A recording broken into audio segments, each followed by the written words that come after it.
Very good morning, viewers. We are today with Mr. Raj Kapoor of the India Blockchain Alliance and Mr. Pankaj Srivastava, who owns a US based AI firm. And this is a very vital discussion that we have to have. Cybercrime is something that has always been on rise, always been a threat, but AI has actually made it so feasible for fishers and different kind of cybercrime players to be so, making vulnerable the people who are dealing with internet every day that 87%, almost an 87% of all phishing attacks in the year 2025 were conducted by AI or with the help of AI tools. So we'll take the discussion forward and ask Mr. Raj Kapoor, the why is it that AI, which could have been a sword, has been used for the wrong reasons? The role of AI had to be in agriculture, healthcare, education, but we're seeing that more and more destructive players are using AI for maybe cybercrime in this case, or having ransomware attacks and a potential warfare which is not going to be on the battleground but on a cyber field in terms of combat. Yeah, it's a very simple reason why it's happening. We got a loads of population, young population, pretty much. We have a lot of unemployment issues also, not in India. Global, it's a global phenomena. When you have youth which are not going to be using their minds constructively, they will go towards the other side. It's a but natural thing. We all have to eat. We all have to survive. So I'm not going to rationalize why they do it or how they do it. But the bottom line is, we've got too much time on our hands, we've got too much information on our hands, and we've got too much artificial intelligence, there are real intelligence in our hands right now. When you talk about cybercrime, it's been there for years and years and years. Have you seen so many cybersecurity companies that they're globally claiming to be the best in the world? Have they really been able to counter this? No, because the protocols in cybersecurity have not really changed over the years, and the protocols have remained the same while technology has moved at a lightning pace. That's a very big thing.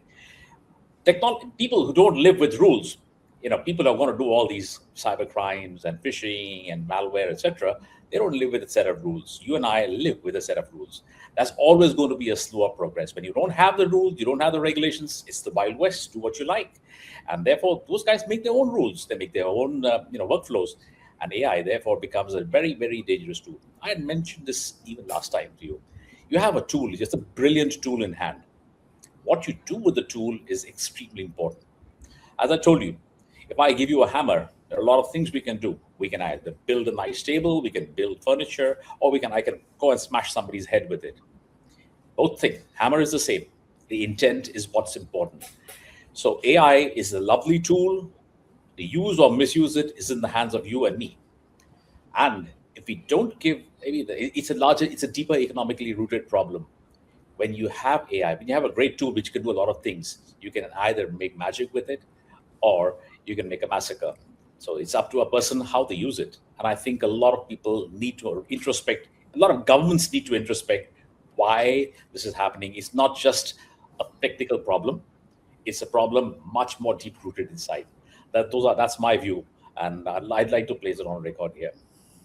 No, absolutely. I completely agree with what you're putting forward. But Pankaj sir, I want to understand from you, as somebody who owns a company which deals with AI, AI is bread and butter. When you see that that technology goes rogue, what is your defense? Because I'll give you an example.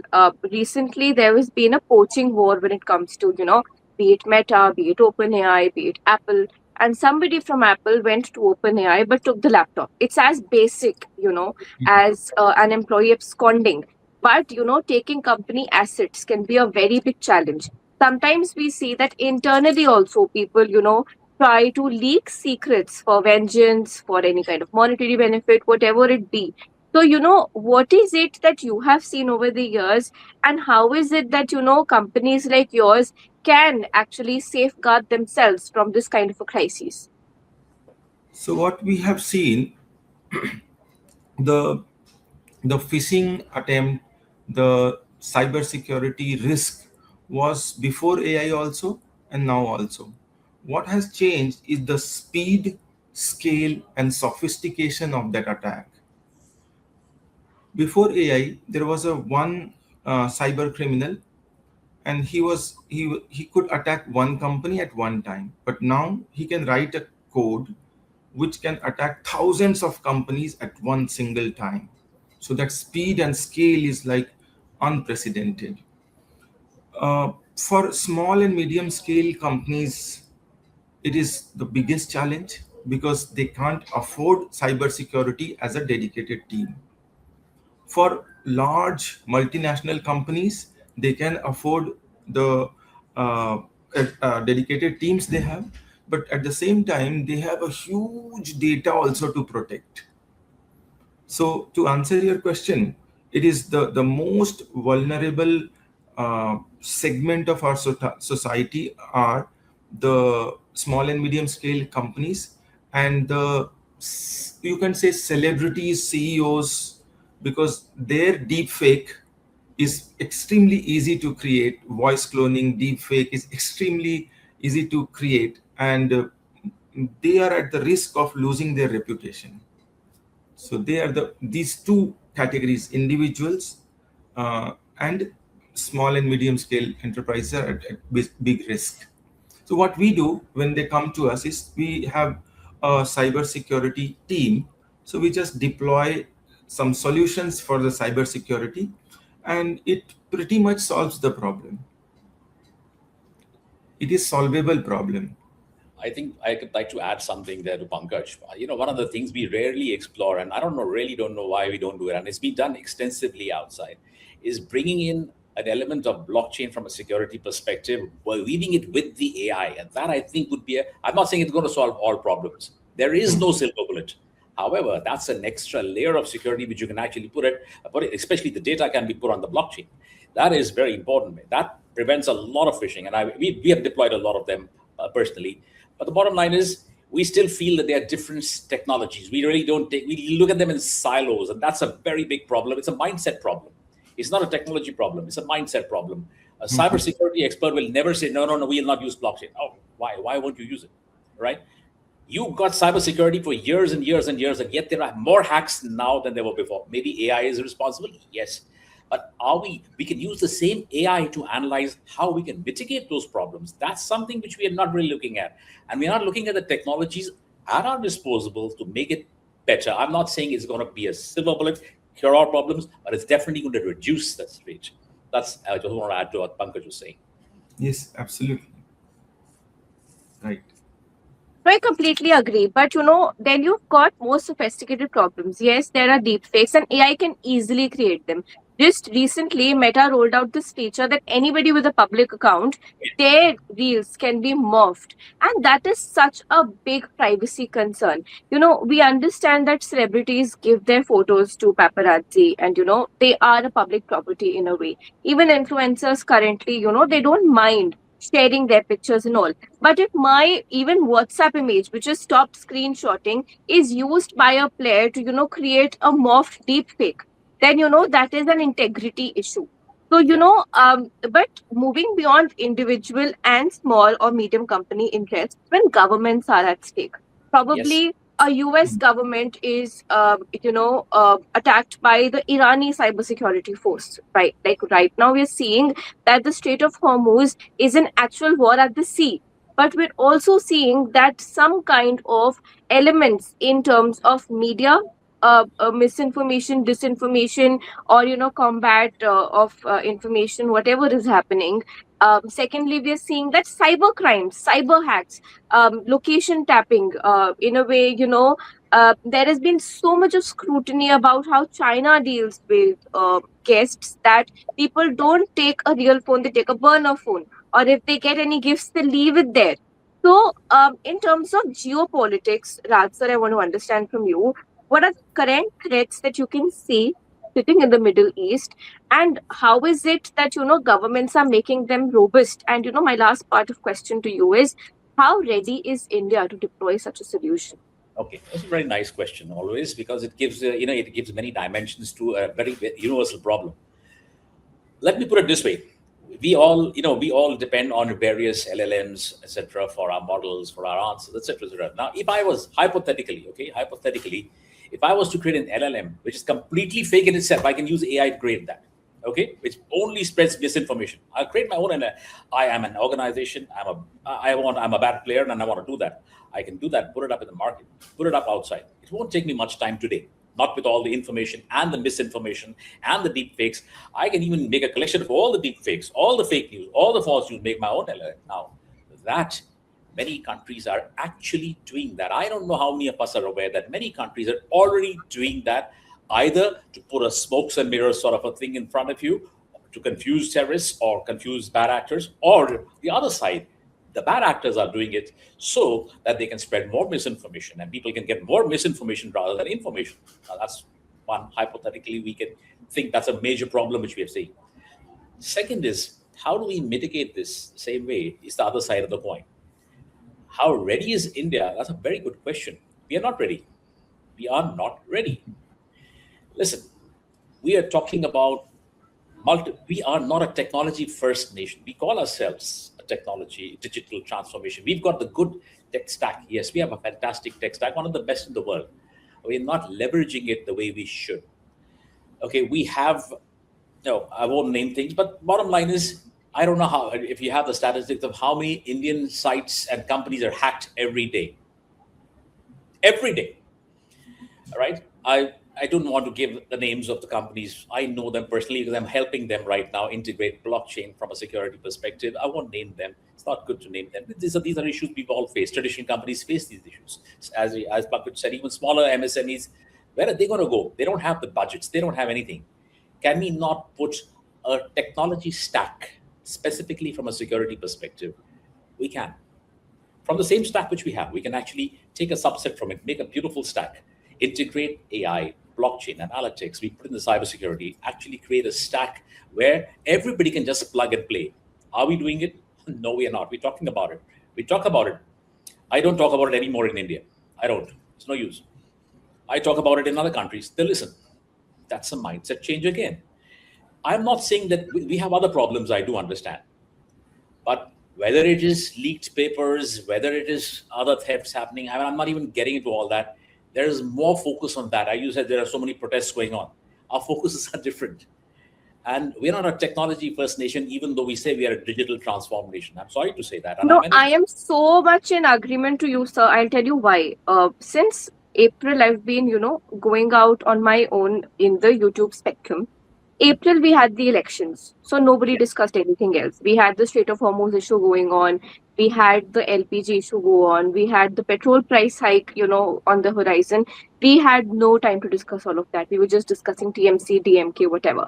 Then May, we had national crimes. We got the Twisha Sharma case, that we got the Ketan Agarwal case. I mean, this is an internal partner violence issue, and this is a society issue, And then when comes June and July, we've got a different kind of threat. We've got protests. We've got the E20 fuel hikes, and the kind of disinformation, misinformation that's going on with the dilution of the fuel, and then we've got the CJP protest. But my specific question here, Pankaj sir, is, of course, taking the same question that Raj sir addressed, and secondly, how if there is a government led or a government against protest, what kind of threats can international players weigh in, and how can we safeguard ourselves? India is vulnerable to cyber attacks. The reason behind is for one example, let's take UPI, the digital payment infrastructure, which is the biggest in the world. Okay, the billions of financial transactions being handled by the UPI, and almost all the transactions, small, medium, or big transactions, are happening digitally. So that becomes India becomes a sweet spot for cyber criminals. Currently, it is US, United States. Mr. Raj would be knowing because maximum of his clients would be from US. Because the stakes are very high. If you crack one US company, the exchange which you get against the ransom which you get is exorbitantly high. So every cyber criminal in my research, they attack US companies first. And the second is India, because of its volume of data and volume of financial data. So now, safeguarding uh, to safeguard, But first is it you. also because our companies are vulnerable and not ready? Like, Oh yeah. probably if we compare, Japan is said to be in 2050 when it comes to development.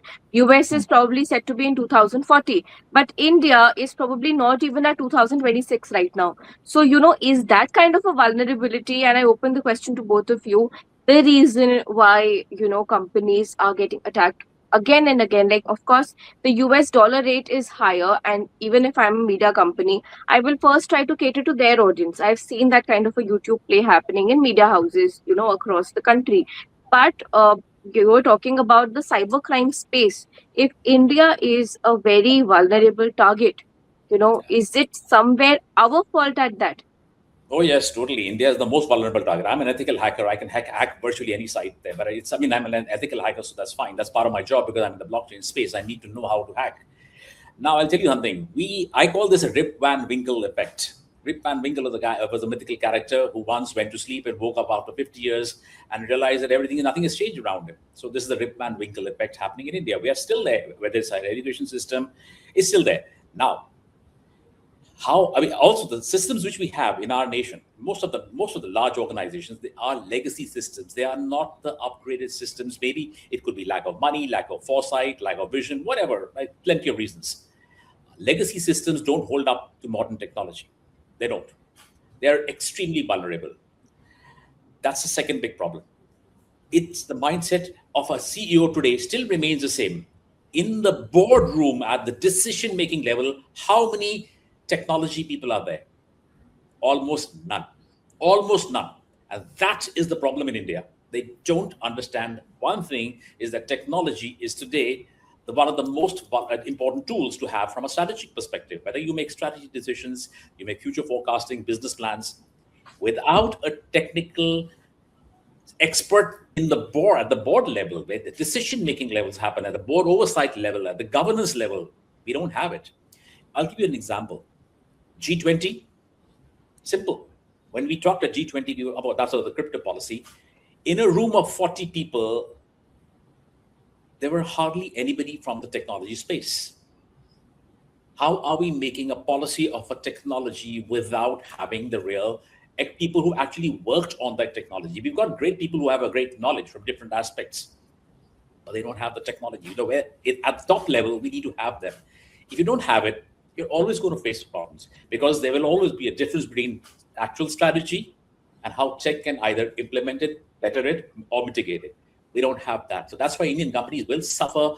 And reason why they're not being attacked so far, we are very lucky, I would say. We have not been, as Pankaj clearly said, we still have the volumes in terms of the monetary volume will not be as large right now. It's a matter of time. It's a matter of time. And it not necessarily will be for money at that time. It'll be for money, many other things. Have a look at one movie. I'll give you one. There's a lovely movie on Prime TV. It's called G20. Okay, have a look at that movie. It is going to be it is somebody has actually pictured what's going to happen now and over the next 10 years.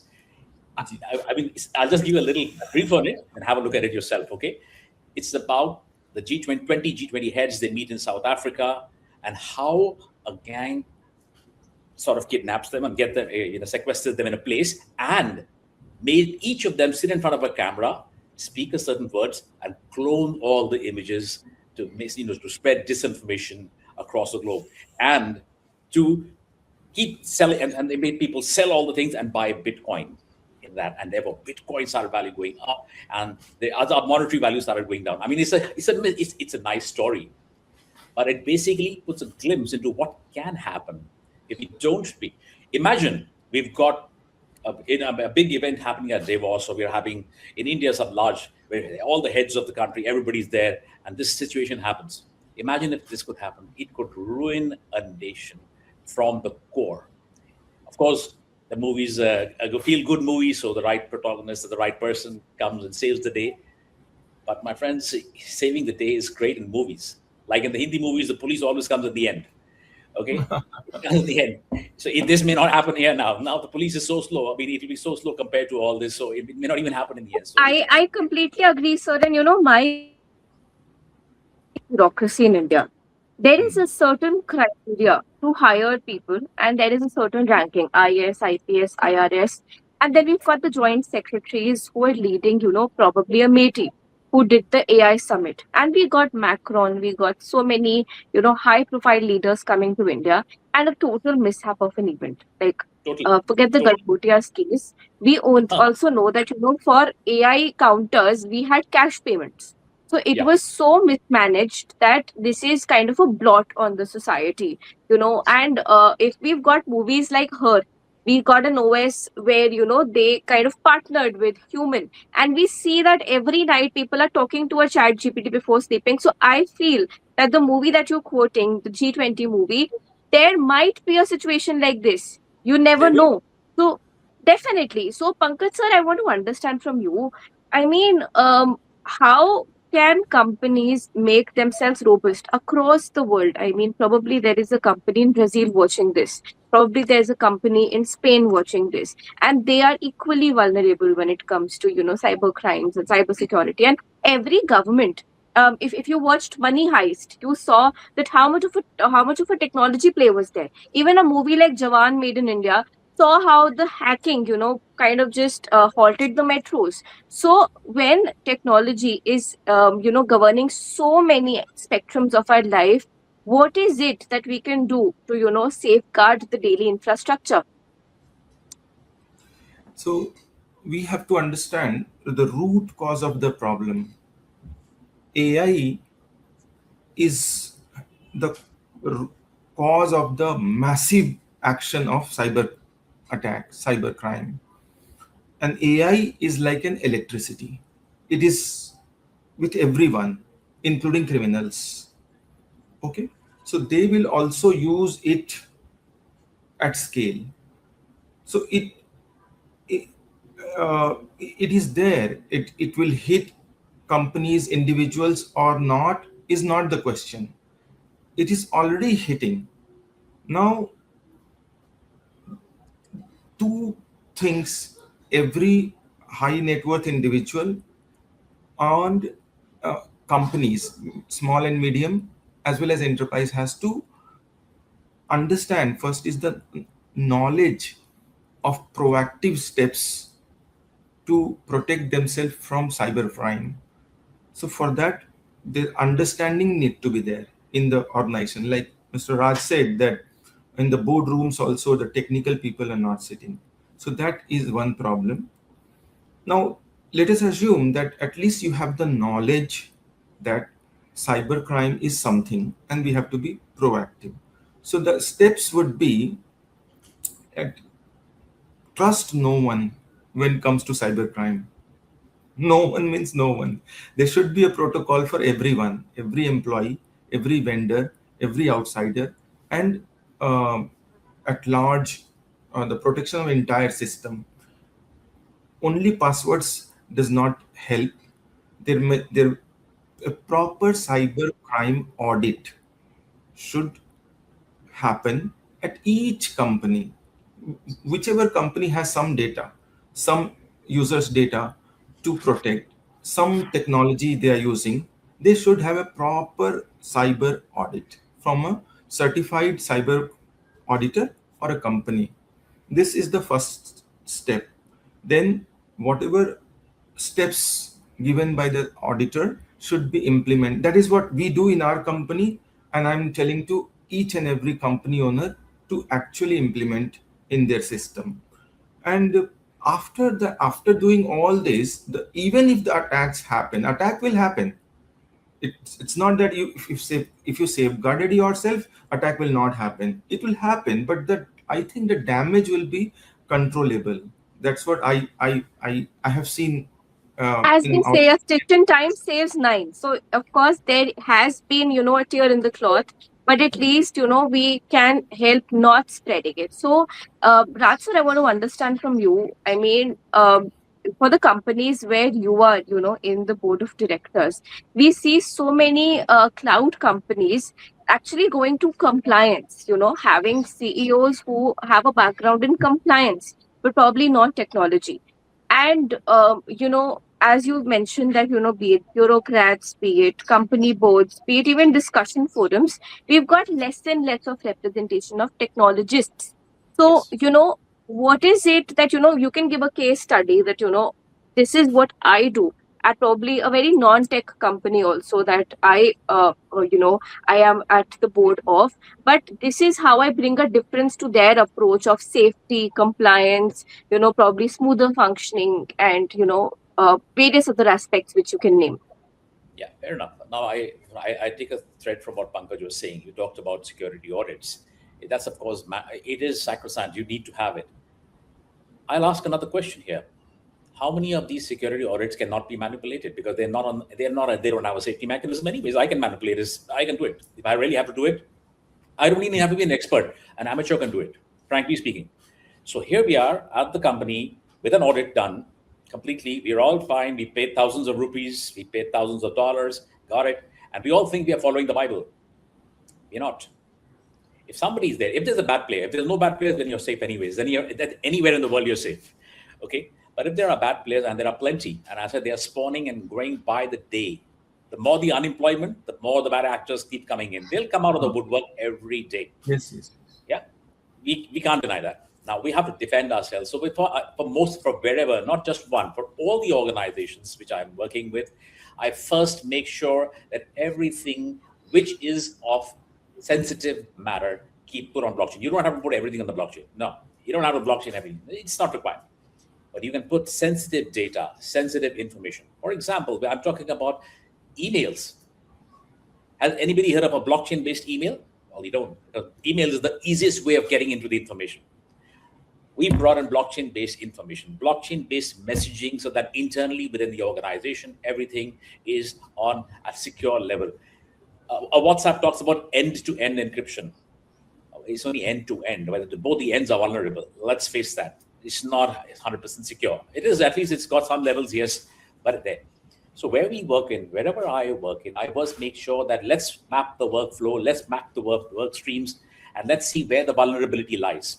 It's always, we all just like in a personal life also, we play on our strengths. If our strength is speech or communication, we'll work on that. If there's technology, we'll work on that. So we work on that. The same thing, we work on our workflows, which is something which most Indian companies don't really do.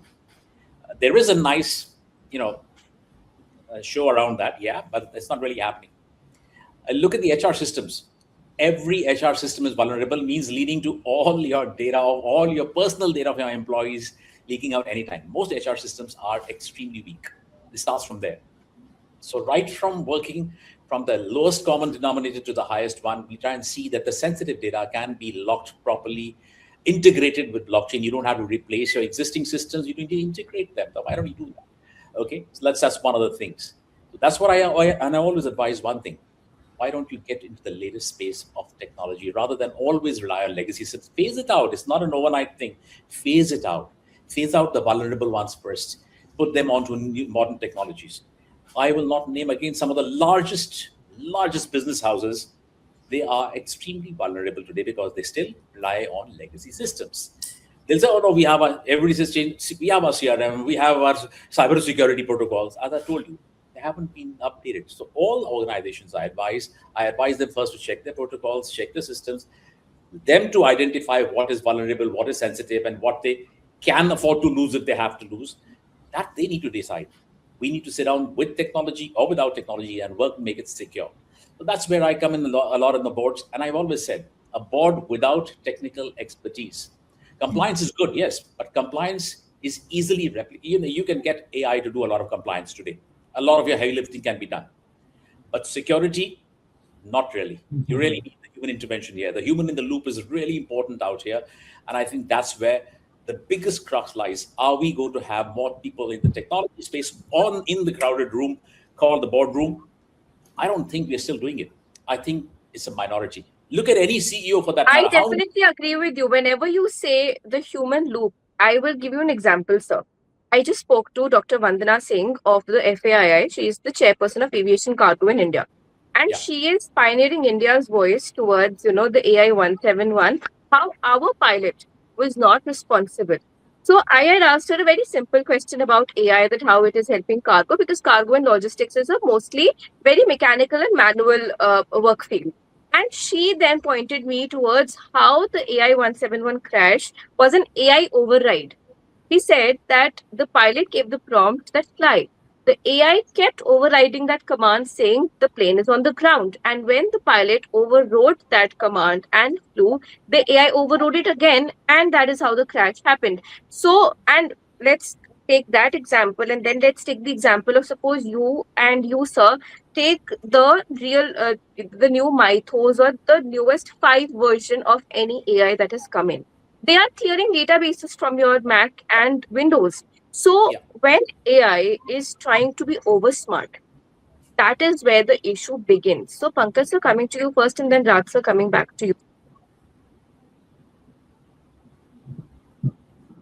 Lost your voice.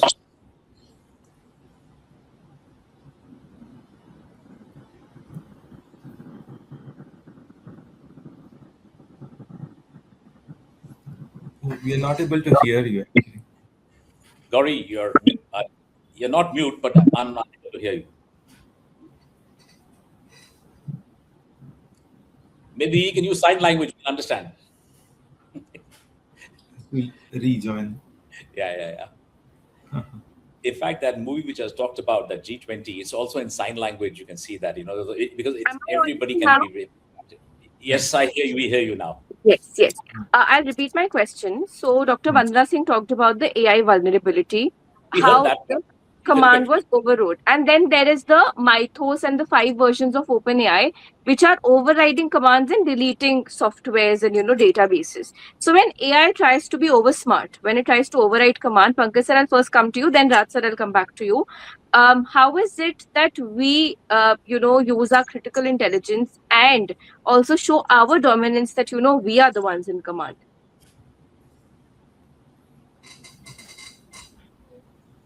Actually, AI in my experience, how what I have understood is AI hallucinate. They are super smarts, so they have intelligence, a deep intelligence, no question about it. They're good at analysis, everything. But what they cannot do is they cannot derive the output, the value by themselves. So human has to be in the chain. Okay. When it comes to risk, cybersecurity risk, which is the agenda here, think about it. In any time you go through a web page, and the web page is asking you to accept the cookies, or so you don't accept. Generally people don't accept. So you don't give them any data, anything to store. But think about AI, ChatGPT, Perplexity, or Claude. We give everything to them. Whatever they ask, we give them. Okay, because they're giving something back to us in value. So the question is, we are already giving them everything, whatever is required to our vulnerabilities. They already know everything. Now, anyone who knows how to extract the value from AI will be able to do it actually. To answer your question, human in the chain of AI will always be there. Without that, they themselves cannot create any solutions of value.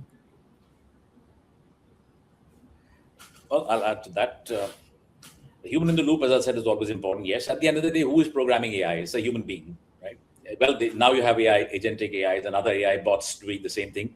But who is going to oversee it? Who's going to be the governance? Who's going to be the guardrails? Who's going to be the custodian? No, it has to be the human being at the end of the day. Yeah. You cannot wish away the human being. Yes, you cannot even replace the human being. You can, and I think very important, I think, is we need to go a little back here now and integrate this as a concept, as a problem, as issues, as a subject at the college, at our education level. We don't have that again. We've got the standard syllabus, which probably hasn't changed in the last 20 years. It's a big problem. We have not moved. We've moved way ahead in terms of technology, in terms of technical crime, technology crime, digital crime. But do we teach it in our colleges? No. So we come out absolutely uninformed. So we must look at the root causes. What we're looking at the superficial issues, not superficial, the surface issues right now. They are issues. But a lot of the solutions can actually start coming over a period of time if we take a backward leap here and a backward integration here and start integrating it at the college university level, at least, if not earlier. Yes, in school we are taught about good internet, bad internet, good blah, blah. All those things are taught. But then, when you start teaching some of these things, it also has an adverse effect. When the kids say, all right, it's the forbidden fruit, I'm going to go after it. I'm going to find out more about it. You tell the person not to eat something, he'll try and go and eat something. It's the reverse psychology It's which the works. pink elephant element, right? That I ask you to not That's imagine a pink elephant, and that's the first image you get. the first thing. I remember 10 years ago when I was in school, there was a workshop by Mr. Pawan Duggal, who's a cybersecurity expert, Oh, I and know he him. talked about how people take a screenshot by Snapchat also. They have a different phone and they do that, and they can manipulate and they can use those morphed images or whatever. So, we used to have a media course 2 years ago. I used to be at Manav Rachna, and they started this flagship course about media literacy. So, if something like media can be taught to a class six person, I Yeah, am sure that AI can also be taught. Like, you've got a computer lab where they're teaching you HTML, and I never have used HTML in my life, but yeah. I will definitely be using AI. Of I've course. not used maybe 75% of whatever softwares were taught in school. Maybe the knowledge of Word and Excel is, going to be of use to me. But most of the times we used to go to computer labs and just play games. So I think yes, that is true, sir. I will be very candid about it. I would rather say that, schools should be integrating AI in such a way, and it is so easy to educate these days. You have It's the new video alphabet. courses. It's, Yes, it's the new alphabet. You need to you learn it. you've got interactive tools, you've got engagement, you've got so many good tools. I think there is always a lack of intent, number one. There's also a lack of good talent to be able to take this education. We've got STEM and we've got robotics. We've got so many schools, pitching the future to the parents while they're onboarding admissions. But when it comes to, the real values, probably I would say cyberbullying starts for a kid when they're in class 5 or 6 only, because they're on Instagram. Suppose I have a phone and somebody younger in my family just goes through the comment section and how the trolls are abusing me. They are learning, and they're vulnerable. Suppose they just try to engage or they just try to post a photo and somebody can use that photo. We know the very famous case of Kim Kardashian Yeah. actually being robbed in Paris because she was posting updates every single minute in her Paris trip, in her France trip. So, to conclude this discussion, I'll just take one or two lines from both of you and understand, you know, there can be certification courses, there can be big table discussions, there can be more awareness drives. But,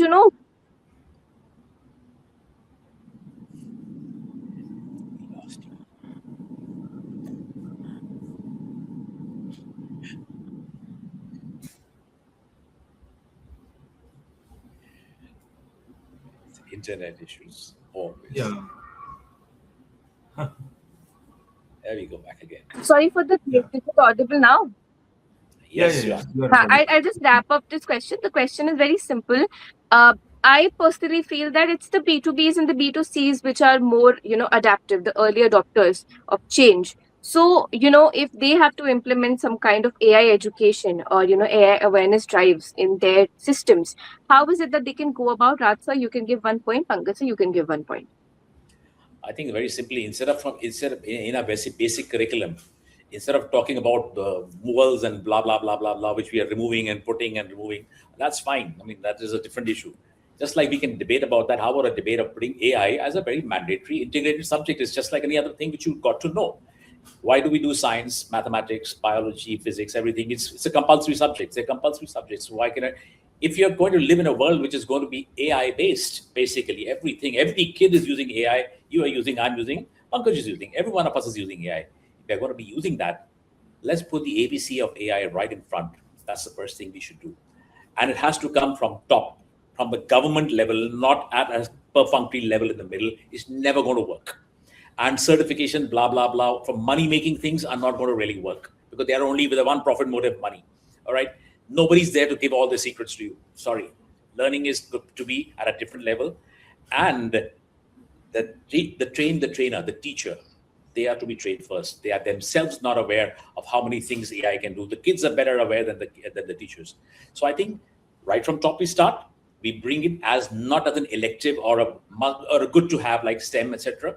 It's a must have subject, and now it should be the new lexicon. AI should be a new lexicon from a school level onwards. It starts from there. Yeah. So if I have to, I have a opportunity to implement AI education in schools or suggestions. So what I will suggest is kids at every stage, teachers in every school, college are anyway using AI.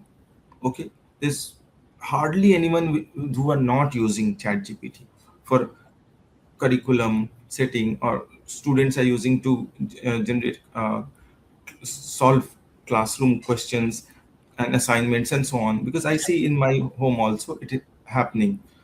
One thing I would want to be in curriculum is think first, AI next. The problem is kids are doing AI first, think next. The native thinking, the native human thinking first should be taught to the students, and then they should AI. Amplify the effect of your native thinking is what we need to teach in the schools. Otherwise, they will adopt the wrong aspect of AI, the hallucinated result, the super smart result, unusable result, in a less value result they will produce. This has to be taught. So, as Mr. Raj said, it's very carefully it has to be planted in schools. Teachers need to be educated, but the theme should be this: native thinking first, AI next. That's what my opinion is. It's and responsible AI. Responsible AI is very important. Absolutely. No, absolutely. I think that is the core of this discussion, that human has to be in the loop rather than Hmm. humans being in the loop of a technology which is advancing at a like pace faster than, probably yeast multiplying in bread. So, I am very thankful to both of you gentlemen for, taking out time this morning to educate our viewers about the risks of AI, the kind of geopolitical implications it can have, and how we can, move towards a safer internet in the future. Thank you so much, sir, once again Thank for joining this discussion. Thank you so thank you. much. Thank you. Bye. Bye. Bye. Thank you.